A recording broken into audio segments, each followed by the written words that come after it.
Hi there, Chris Kenny here. Welcome to Money Monday. I want to talk about simplicity and how easy this can be. I feel like it's one of the biggest gifts that I was given really early on in my business. Was I was taught that it didn't have to be hard. So I never developed this belief system that said, hey, building a business has to be hard.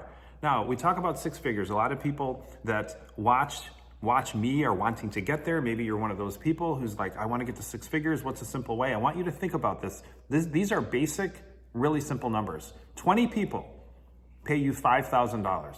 That's a $100,000 business. 20 people pay you $5,000. That's it. That's all it takes. Or 10 people pay you $10K and you've got a $100,000 business. $100,000 business with 10 clients. That's how simple this can be. So I want you to think about it. Think about, how are you making it hard? It does not have to be hard. There's got to be some things that you're doing that are making it hard. And if you don't have a high ticket offer, that is one of the ways that you're making it hard. I'm Chris Kenny. We'll see you soon.